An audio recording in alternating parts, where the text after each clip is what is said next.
يا شماتة أبلة زازة فيا، ملحقتش يا ولاد ورجعت على البيت، وزي ما هتشوفوا شكله معايا لان هاخدكم جولة فيه كده عشان تشوفوا المفروض ايه اللي حصل في البيت وانا مش موجودة. انا عايزه اقول لكم اقسم بالله ان في حاجات حرفيا انا اتصدمت من انا صدماتي بقت كتير الفتره دي، معلش سامحوني، كل حاجه على يدكم وكله على عينك يا تاجر، يعني مفيش حاجه بخبيها عليكم بما اني بشارككم يومياتي. فمن موقعي هذا يا ست الكل احب اقولك حطي اللايك الجميل بتاعك وشير الفيديو في كل مكان، ولو انت جديده اشتركي في القناه وفعلي زرار الجرس عشان يوصلك زغروطه من قناتي اشعار بكل لايف او بوست او فيديو جديد بمشيئه الله هقدمه معاكي الفتره الجايه. كنت لسه داخله من باب البيت انا لو يعني انا والعيال وكده، على فكره احنا كنا خارجين يعني نزلنا بهدومنا دي كده بيجاماتنا بجلابيتي بحالنا بصوا بوضعنا ده ماشي. المشكله بقى الانقح اللي هيحصل في الاخر اللي هتشوفوه في الاخر ده، عشان كنت مرتبه ان انا لما هاجي هجهز العيال عشان يستقبلوا اول يوم رمضان والدنيا تكون حلوه وبلا بلا بلا. المهم يعني يا ولاد هاخدكم جولة كده وتشوفوا بقى الناس اللي جات البيت المفروض ان هي نضفته، والمفروض ان انا كنت سمعت كلامكم وانا اللي اقف على ايديهم، بس ابو عمر رفض ماشي مرضوش وقال لي يا سلام وانت عاوزاني انا اللي اقعد مع العيال، يعني قلت له خليك انت قاعد معاهم ماشي في الشقة هناك، وانا اجي انا اقف على ايديهم، يعني انا حاجة ما عجبتنيش اقول لهم عيدوا، هوريهم على الاقل الحاجة بتتعمل ازاي، بعيدا عن الشلت ان هي مطرطشة ومبهدلة من العيال والكلام ده كله. لا بجد شابول اللي نظفت لي الكنبة، لان مطرح رجل العيال كان هنا فيه ردة كده وفرافيت وحاجات، فاكيد هي شالت الشلتة دي بقى ونفضت، بس ايه عوضتها في حاجة تانية هقول لكم ايه هي وهتشوفوا. يعني بصوا انا مش هتكلم، استنوا خليكم مكملين معايا الفيديو. المهم قلت خلينا نشوف التراب اللي اتمسح بتاع الشبابيك وكده، وعندي السور بتاع البلكونه كان متبهدل تراب. بصراحه بصوا يعني ماشي ما علينا، خلي ان التراب كتير وان هم عملوا اللي يقدروا عليه، بس طبعا محدش بينظف زيك، يعني كتر الف خيرهم وربنا يديهم الصحه وربنا يقويهم، بس هم بياخدوا فلوس مش تراب وبياخدوا مبالغ، بياخدوا مبلغ والله العظيم. ويعلم ربنا ان يعني شاهد يعني شاهد عليا في كل كلمة انا بقولها ان انا حرفيا تعبانة، انا لو مش تعبانة انتوا عارفين ان انا هعمل وانا يعني الفترة دي في حاجات كتير متلخبطة، نفسيا مش مظبوطة، ظهري وجعني، حاجات كتير، الاكزيما اللي في ايدي برضو معطلاني مش مخلياني عارفة اعمل اي حاجة في البيت زي الاول. لولي كمان محتاجة تتشال على طول، فكل ده بقى يعني مخليني انا همدانه، مش ما عنديش الطاقه ان انا اقف على رجلي وعافر واعمل واجازف واجي على نفسي، مش قادره اعمل ده الصراحه، مش قادره اجي على نفسي. المهم يا اخواتي الحمد لله ابو عمر استغل ان احنا مش موجودين في البيت وجاب الراجل بتاع الدش وشغل لنا الدش على الشاشه بره. انا قاعده بقالي كذا شهر في الشقة هنا من غير رسيفر، كنا شغالين على النت، يعني شغالين على اليوتيوب بس على الشاشات، فلكم ان تتخيلوا كنت بكلف نت قد ايه في الشهر. المهم يا اخواتي دخلت بقى كده اشوف الأوضة هنا. طبعا في حاجات متحركة من مكانها وده في حد ذاته كويس، بس بقى ايه يعني كرتونة الحلال دي متحركتش، في حاجات مش متحركة وفي حاجات متحركة بس ما علينا. انا في يعني اكتر حاجة كانت هماني وفعلا جايبة حد ينظف البيت بسببها، التنظيفات العميقة اللي هو دعك السيراميك، ان انت يطلع عينك في دعك الدهون اللي عند البوتاجاز والبوتاجاز والكلام ده، انتوا هتشوفوا بقى بنفسكم وانتوا احكموا بلاش انا احكم، وهقول لكم اللي انا اكتشفته بقى. المهم يا اخواتي دخلت الحمام، صراحة البانيو شكله يشرح القلب الحزين، بانيو كان متبهدل. القعدة عزكم الله انا عاملاها معاكم قبل ما امشي ومصبنة الجردل عشان لو استخدموه، وكان عندي جردل بشرشوبة خليت ابو عمر يطلعها لهم يعني، وكنت مطلعه لهم الفوط ومجهزه لهم الحاجات، وعندي استند مليان منظفات يعني كل طلباتهم مجابة، البليدج للخشب كمان ملمع الارضيات كل حاجة، يعني كل حاجة محتاجينها موجودة الحمد لله. المهم يا اخواتي ان هم مهتموش بتنظيف السيراميك، يعني في حاجات اصلا ما حطوش ايديهم فيها ولا حركوها من مكانها. دخلت بعد كده على المطبخ. طبعا هم المفروض ان هم شالوا السجاجيد والسجاجيد اتكنست و و كنسوا الارضيه يعني ماشي، والمفروض ان هم مسحوا بقى وكده، بس انتوا هتشوفوا يعني هتشوفوا شكل البوتاجاز والسيراميك عامل ازاي. اللي انا عماله احاول يعني اقنع بعمر بيه ان المفروض التنظيفات العميقه دي مش بتبقى في اي وقت، واكيد بتتفق مع اللي هتيجي عليها، عشان اللي هيعمل الحاجه وهيطلعها من ايده زي الفل ده بياخد وقت. يعني انا هم خدوا في الشقه كلها تقريبا 4 ساعات تقريبا، هم جم واحده ماشيين تقريبا 5 باين حاجة كده، قولوا 4 ساعات ونص ولا 5 ساعات. أنا بقعد بالساعتين ونص ممكن أنضف بوتاجاز وأنضف سيراميك، فمفيش حد على وجه الأرض هيعمل اللي أنا بعمله، لأن ده بيتي وأنا حابة حاجتي وهكذا يعني. المهم طبعا شايفين شكل الزيوت اللي على الطارات والعيون مزيتة والفرن مجوش ناحيته اصلا، الردة محروقة فيه عادي. يعني مفيش حاجة اساسا، والله في حاجات ما لمسوهاش جنب البوتاجاز هنا، في حاجات واقعة ما اتجابتش من الارض اساسا. بتاعة دي بتاعت بولة ايس كريم ورقة كده، ده دليل ان محدش اصلا حط ايدي ناحية البوتاجاز، والسيراميك طرطشت الزيوت عليه زي ما انتوا شفتوا.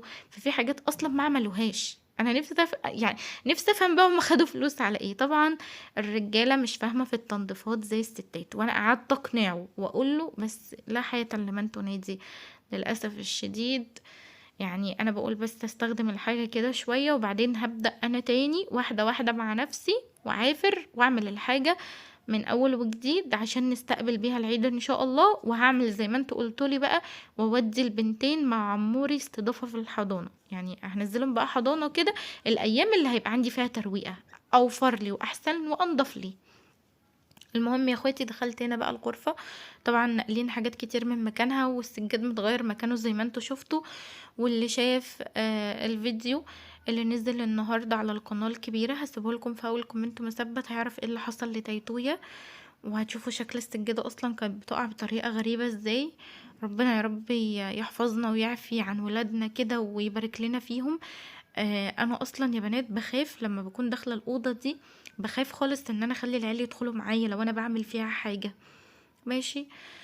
وببقى مرعوبه وببقى خايفه برضو على لولي لا حاجه تقع عليها والكلام ده كله، بس انا كنت حاطه لولي على السرير فعارفه ان هي مش هتنزل، مش هتعرف تنزل اصلا، ماشي. واخده بالي منها وحاطين لها لعب وحاجات وبتاع. وبعد كده في الاخر عموري هينزلها الارض، بس ما علينا يعني مش ده موضوعنا.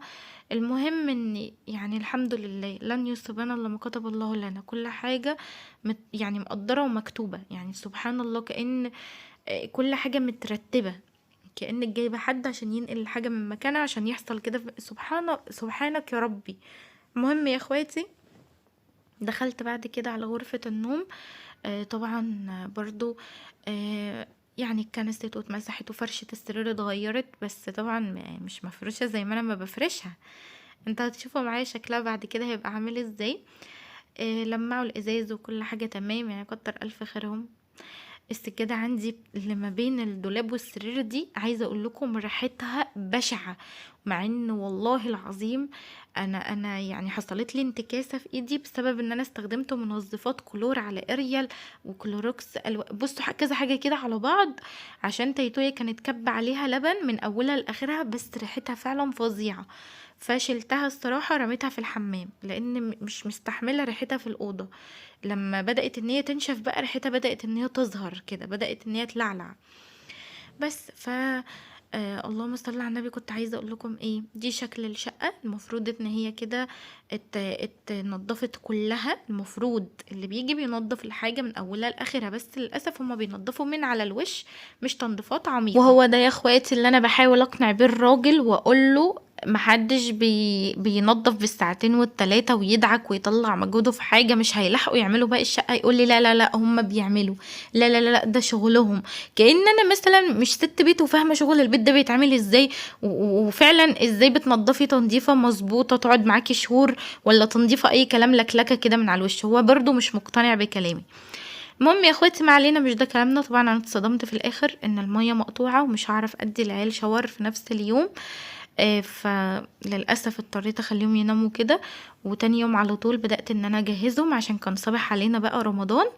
فاول ما العيال استحموا يعني خلاص المفروض الشقة متنضفة امبارح، احنا تاني يوم اهو المفروض كل حاجة تبقى زي الفل. والله العظيم الهول عمر نزل تحت الكنبة، كان واخد حاجة بيستخبى مني ونزل يجري تحت الكنبة. ايوه يا اختي صدقي عينك، هو طلع بالمنظر اللي انت شايفاه ده، الصورة قدامك ما بتكدبش، يا ريتني كنت صورت فيديو والله. انا بصوا هتجنن. خليكي شاطره واسمعي الكلام. يلا اديها له هيشوفها ويديها لك تاني. انت اصلا عارفه العلبه دي كانت بتاعت ايه؟ عارفه العلبه اللي في ايدك دي كانت بتاعت ايه يا توته؟ اديها له اهو، اديها له بقى، عمر هيشوفها ويرجعها لك تاني يا شطوره. يلا تويا هبعت عمو، ثواني انا بقنعها اديني فرصتي. هبعت عمو، لا اسمعي بس، هو عاوز يمسكها هو يشوفها. بصي انا هبعت عمو يجيب لك حاجات حلوه ومصاصه وحاجات جميله. يلا اديها له تيا، يلا اديها له يا تيا توته. يعني ايه يعني انت كده موافقه ولا رافضه ولا ايه؟ تيا يلا هاتي يا حبيبي. برضو لا، هدك وشك واخدها، هدكك واخدها. اي انت بتتغبي عليا. زي ما انتوا شفتوا شكل عمر كده بعد ما اخد الشاور بتاعه ونضفته وكل حاجه كانت تمام، طلع لي مردوم تراب من تحت الكنبه ولا كأن اتمدت مقشه اساسا. فكل واحد منه لربنا وكل واحد بيعمل ضميره. ومفيش حد بيشيل وزر حد، ده شغله المفروض مادام بياخد حق الشغل ده يتقنه او يكون عنده ضمير يعني. بس ما علينا، طبعا الحاجات دي بتعلمنا ان مادام جربنا حد مش كويس خلاص ما نجيبهوش تاني. وان محدش هينضف البيت زي ما انا هنضفه. وفعلا كان عندكم حق في كل كلمه قلتها. زي ما انتوا شايفين بقى الصدمه الكبيره، بنركب الستاير اكتشفت ان هي شانيه، يعني هي مش ستاره اساسا. ربعها من تحت كده، السقف هنا اعلى كتير من شقتي القديمه، فللاسف الستاير بتاعتي كلها هنا مش هتنفع.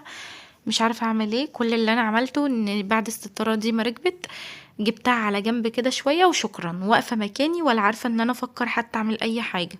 فادعولي كده بصلاح الحال وتيسير الامور. المقطع الصغنن ده بقى وانا كنت بجهز الاولاد ماشي، عشان كنت مروحه بيتي، بس حبيت ان انا اصوره لكم وهي الدعفوسه دي عماله تلعب وتعمل في حاجات يعني خطر عليها، والادراج فيها حاجات فعلا خطر ما ينفعش ان هي تلعب فيها.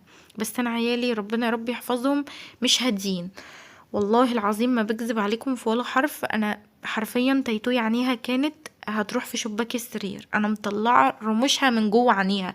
محدش يسالني ازاي، انا بقيت اشوف مناظر تشيب مع بنتي. فادعولي ان ربنا يحفظها لي، وربنا يحفظ لكم اولادكم جميعا ويرزق كل مشتاق للذريه الصالحه. ما تنسونيش بدعواتكم، تحطوا لايكات كتير للفيديو، واسيبكم في حفظ الله ورعايته، ومع السلامه. احلى خلطته في الدنيا.